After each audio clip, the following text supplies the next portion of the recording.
domingo a você que mais uma vez está aqui conosco assistindo este culto. Hoje mais uma vez ouvimos o sino tocar, o convite para juntos em família nós cultuarmos aí na nossa casa, ainda com o nosso distanciamento, sendo igreja onde quer que a gente está. E quero saudar a todos vocês com a palavra do apóstolo Paulo, do qual ele nos lembra que nós somos a igreja viva, nós somos a carta viva que se movimenta. Palavra de 2 Coríntios, capítulo 3, versículos 2 e 3, que diz o seguinte: vocês mesmos são a nossa carta, escrita no nosso coração, para ser conhecida e lida por todos. Sim, é claro que vocês são uma carta escrita pelo próprio Cristo e entregue por nós. Ela não foi escrita com tinta, mas com o Espírito de Deus vivo. Ela não está gravada em placas de pedra, mas em nosso coração. Com essas palavras, o apóstolo Paulo nos lembra que nós somos a carta viva. Você já recebeu uma carta? O que estava escrito nessa carta? Nessa carta tem emoção, nessa carta tem sentimentos, nessa carta representa o que você é ou o que gostaria de ser dito. E a palavra do apóstolo Paulo diz que nós somos uma carta viva, ou seja, as pessoas à nossa volta, elas podem ler as nossas atitudes e reconhecer a nossa fé. Que assim nós possamos ser uma igreja viva, uma carta viva, aonde quer que nós passemos. Que tenhamos todos nós um bom dia, um abençoado culto a todos.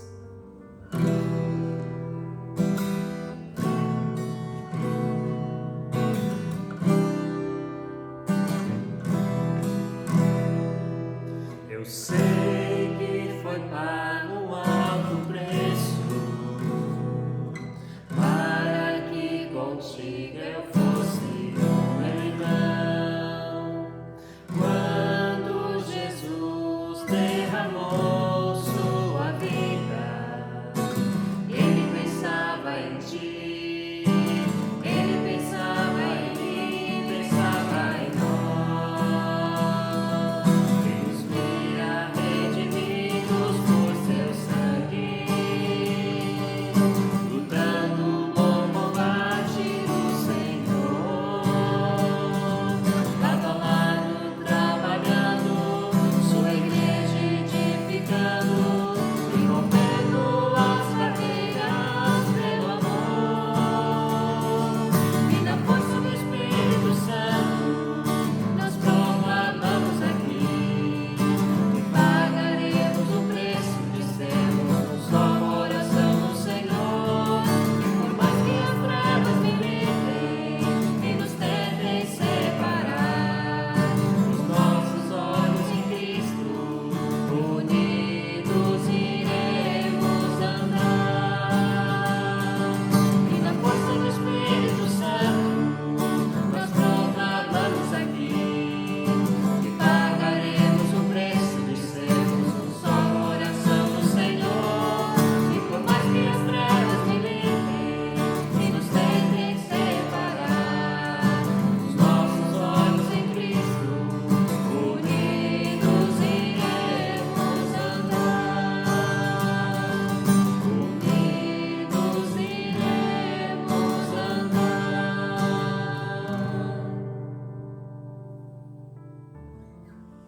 Como é bom podermos declarar que nós temos um Deus que pagou um alto preço para que eu e você tivéssemos a salvação, o perdão dos nossos pecados e ainda mais a vida eterna. Esse Deus que nos ama tanto, o Deus do qual nós aqui mais uma vez nos reunimos, o Deus que é Pai, Filho e Espírito Santo. Que Ele possa estar com você aí na sua casa, te acompanhando e também acompanhando esse momento de culto. Este culto do qual mais uma vez nós continuamos a nossa série de pregações sobre ser igreja. Um bom domingo e um bom culto a todos.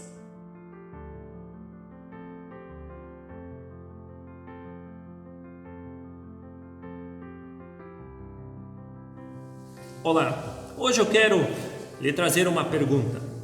Como você está te sentindo neste tempo de coronavírus?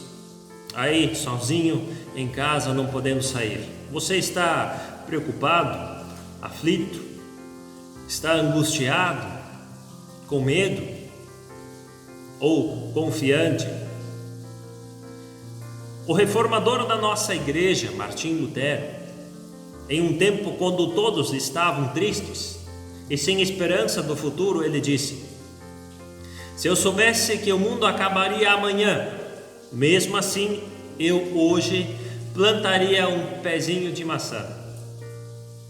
Outro dia perguntaram a C.S. Lewis, um escritor cristão, como um cristão deve se portar em tempos de pandemia.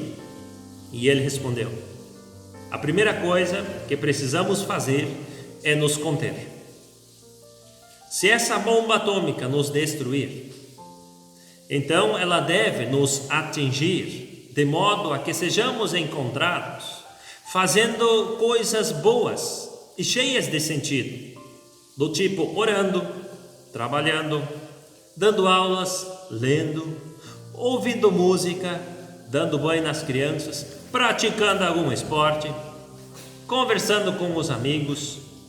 Nós não devemos ficar pensando na bomba atômica, retorcendo os nossos dentes como ovelhas amedrontadas. A bomba poderá destruir o nosso corpo, mas sobre o nosso espírito ela não deverá nos dominar. Hoje não é uma bomba atômica que nos traz esta pergunta referente ao comportamento do cristão em tempos de incerteza, mas uma pandemia. Quando o apóstolo Paulo ele olhou para o seu futuro tão incerto, ele desconhecia o número de dias e de meses de sua prisão. Não sabia que sentença lhe dariam quando o seu caso fosse julgado, mas sabia de uma coisa: ele conhecia a Cristo. E porque conhecia a Cristo, para ele fazia pouca diferença se ele fosse solto ou decapitado, porque qualquer dos dois caminhos iria manter a fé na comunhão contínua com o seu amado Senhor. Continuaria uma pessoa bem realizada e alegre, independente do que acontecesse. É assim que se deve enfrentar um futuro. Quando a pessoa tem confiança total no Deus onipotente, nada de ruim pode sobrevir, porque os eventos, as circunstâncias são controladas por Ele. Só havia duas opções, e qualquer delas que Deus escolhesse para Paulo seria a melhor. Ele estava convicto de que o Espírito Santo iria lhe dar tudo de que necessitava para enfrentar qualquer provação que teria de enfrentar, sem perder nem um pouco a alegria no Senhor. Paulo não tinha certeza se seria libertado, se seria liberto da morte, mas tinha certeza da sua salvação. Se for solto, será salvação a nível humano. Se for para a glória, será salvação na dimensão celestial. Ele mesmo, no tempo em que esteve na prisão, escreve as seguintes palavras, que encontramos lá na carta aos Filipenses, capítulo 1, verso 20 a 23. Encontramos o seguinte: o meu grande desejo e a minha esperança são de nunca falhar no meu dever, para que sempre e agora ainda mais eu tenha muita coragem, e assim, em tudo o que eu disser e fizer, tanto na vida como na morte, eu poderei levar outros a reconhecerem a grandeza de Cristo. Pois para mim viver é Cristo e morrer é lucro. Mas se eu continuar vivendo, poderei ainda fazer algum trabalho útil. Então, não sei o que devo escolher. Estou cercado pelos dois lados, pois quero muito deixar esta vida e estar com Cristo o que é bem melhor. Até aqui. Nós podemos comparar o nosso corpo como um telescópio ou um microscópio. Enquanto o telescópio ele aproxima o que está muito distante, o microscópio ele aproxima o que é muito pequeno. Para o incrédulo, Jesus ele não é grande. É uma figura histórica, distante, que viveu há muito tempo, muitos anos atrás. Outras pessoas e outras coisas são muito mais importantes do que ele. Mas, quando observar um cristão passar por alguma experiência de crise, o incrédulo, ele deve ser capaz de enxergar a verdadeira grandeza de Jesus Cristo. O cristão é uma lente de aumento que torna o Cristo pequeno dos incrédulos extremamente grande e o Cristo distante extremamente próximo. O cristão ele diminui a distância entre Jesus e as pessoas. A vida cristã não é apenas um parque de diversões, mas é também um campo de batalhas. Somos filhos de Deus, somos servos contribuindo para o progresso do Evangelho, mas também somos soldados defendendo o Evangelho. Existe um inimigo que ronda entre nós, decidido a roubar o tesouro do povo de Deus. Se Satanás conseguir privar os cristãos da sua fé e esfriar o amor, poderá então enfraquecer o anúncio do Evangelho. A maior arma contra o inimigo não é um sermão inspirador, um livro poderoso, mas sim uma vida coerente dos cristãos.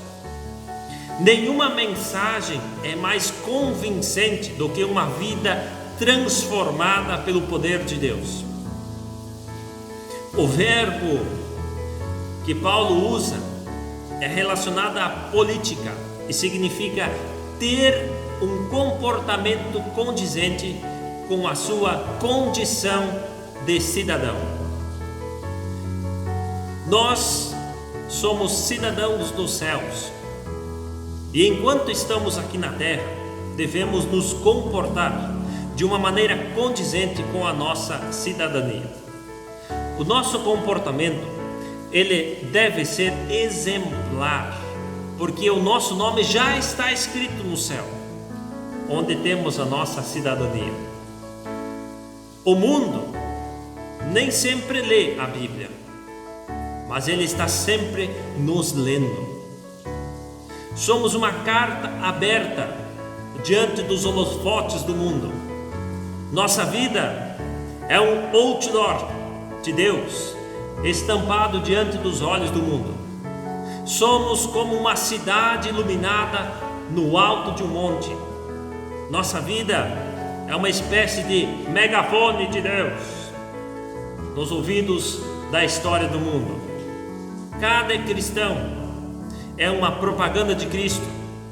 Cada crente é uma espécie de tradução do Evangelho, uma carta de Cristo.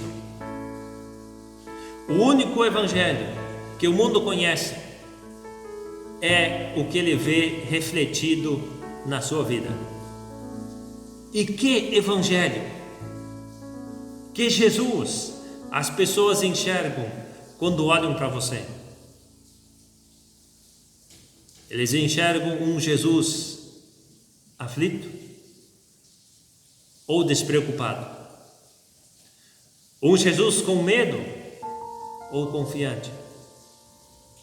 Ou talvez um Jesus que busca a paz na palavra de Deus, cumprindo esta palavra, mas também cumprindo com as leis humanas, não se tornando corrupto quando é fácil roubar do governo um auxílio que você não precisa, ou talvez até que nem poderia.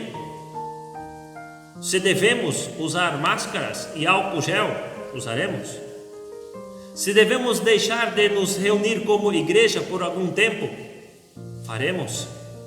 Mas isso não pode nos deixar atormentados, achando que Deus nos abandonou e se a morte nos atingir, tudo se acabou. Mas que fé é essa? Palavras de Cristo para ti: não tenha medo, tenha fé, creia no Senhor Jesus e você será salvo. Salvo também desta sua angústia que te corrói por dentro, tirando a sua paz e a certeza do amor de Cristo pela sua vida. Alguns confiam em seus carros de guerra, outros em seus cavalos, mas nós, povo de Deus, crentes, confiaremos no poder do Senhor, nosso Deus. Permitam que as pessoas vejam Cristo em seu comportamento, e vocês terão oportunidade de compartilhar o Evangelho com elas. A maior arma contra o diabo é uma igreja que se comporta de uma maneira condizente à sua fé. E não, a igreja ela não está calada, ela continua viva e eficaz. Ainda esta semana, estas crianças, as crianças da nossa paróquia, elas estarão entregando 28 cestas básicas para famílias carentes. E você, o que tem feito? Pois Ele tem dado a vocês o privilégio de servir a Cristo, não somente crendo nele, mas também sofrendo por Ele. Não apenas crendo em Cristo, mas também sofrendo por Cristo. Por algum motivo, muitos acreditam que aceitar a Cristo é o mesmo que colocar um ponto final em todas as minhas lutas, quando na realidade é apenas um novo começo, novas batalhas. No mundo passai por aflições, já disse Jesus. Satanás, ele deseja nos convencer de que nós estamos sozinhos nesta batalha e de que nossas dificuldades são singulares. Só eu sou o único. Não é o caso. Paulo lembra a comunidade de Filipenses de que ele próprio está passando pela mesma dificuldade que os cristãos enfrentam a centenas de quilômetros de Roma, onde ele estava preso. Povo de Deus, como um cristão deve se portar em tempos de pandemia? Como ovelhas amedrontadas, sem pastor? Claro que não. Vamos continuar a nos ocupar com aquilo que sempre julgamos ser importante e necessário em nossas vidas, independente da Covid-19 e todos os cuidados que se atrelam a ela. Continuemos a viver a nossa fé, confessar nosso Senhor Jesus, pregar, fazer o bem e deixar bons exemplos, sem permitir que o Covid-19 determine o nosso espírito e dirija as nossas vidas. Deixe a sua vida ser guiada, determinada pelo nosso Senhor.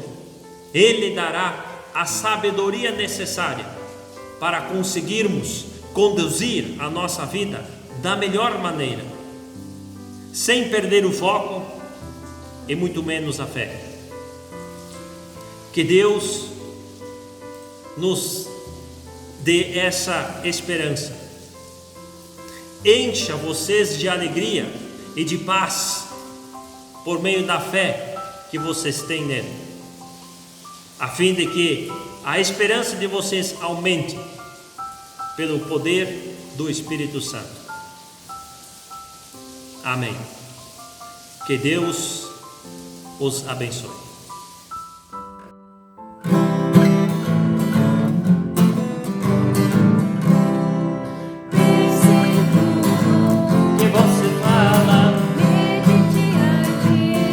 Responder alguém, pois Deus conhece sua resposta melhor que você também. Pense em tudo que você fala, medite antes de responder alguém, pois Deus conhece sua resposta melhor que você também.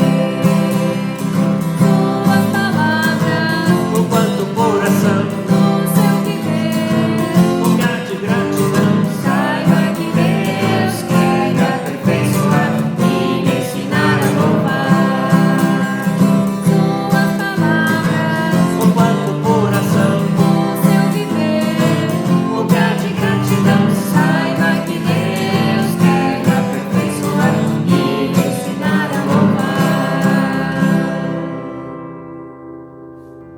Quero ainda desejar a bênção de Deus para a sua vida, para a sua família, para essa pequena igreja que se reúne aí contigo.